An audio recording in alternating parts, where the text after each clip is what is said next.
ओम श्री चंडिकाय नमः। आज आप दिव्य माँ चंडिका कीलक स्तोत्र श्रवण करने वाले हैं। कहा जाता है कि इस कीलक स्तोत्र के एक पाठ से पूरी सप्तशती का फल मिल जाता है।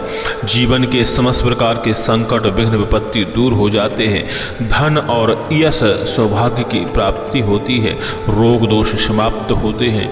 नकारात्मक ऊर्जाओं से मुक्ति मिलती है। माँ भगवती पराशक्ति दुर्गा की कृपा प्राप्त होती है। चलिए सुनते हैं दिव्य कीलक स्तोत्र और माँ भगवती से प्रार्थना करते हैं कि हमारे जीवन से हर प्रकार की बाधा दूर हो। गुप्त नवरात्रि चल रही है और नवरात्रि में कीलक को विशेष माना जाता है। चलिए सुनते हैं। ओम अस्य श्री कीलक स्तोत्र महामंत्रस्य शिवऋषिः अनुष्टुप् छन्दः महासरस्वती देवता मंत्रोदित देव्यो बीजं नवार्णे मंत्रशक्ति श्री सप्तशती मंत्र स्तत्वं श्री जगदम्बा प्रीत्यर्थे सप्तशती पाठंगत्वेन जपे विनियोगः।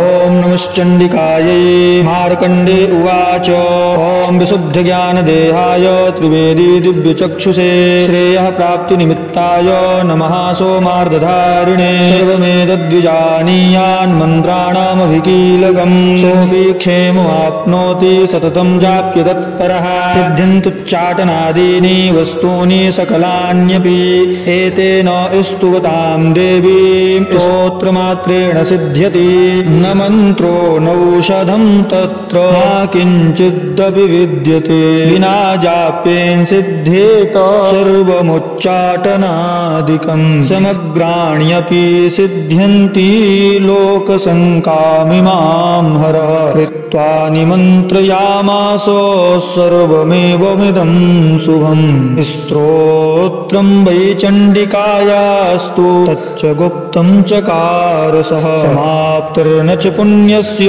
तां यथा वह्निमन्त्रणां सोऽपि क्षेममाप्नोति सर्वमेव न संशयः। कृष्णायां वा चतुर्दश्याम् अष्टम्यां वा समाहितः ददाति प्रतिगृह्णाति नान्यथैषा प्रसीदति।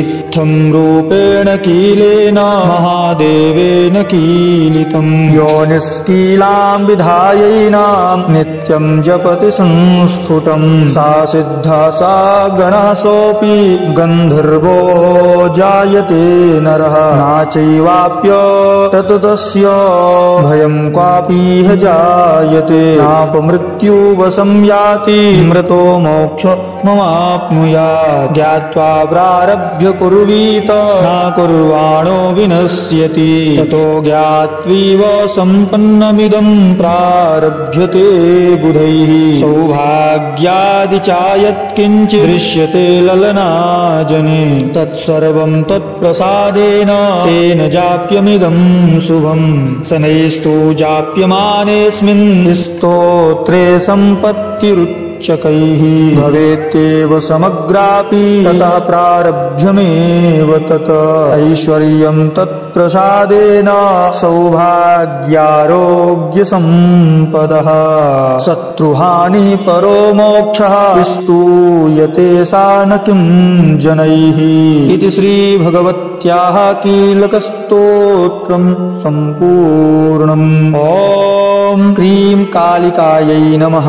ओम नमश्चण्डिकायै नमः। ओम नमश्चण्डिकायै नमः।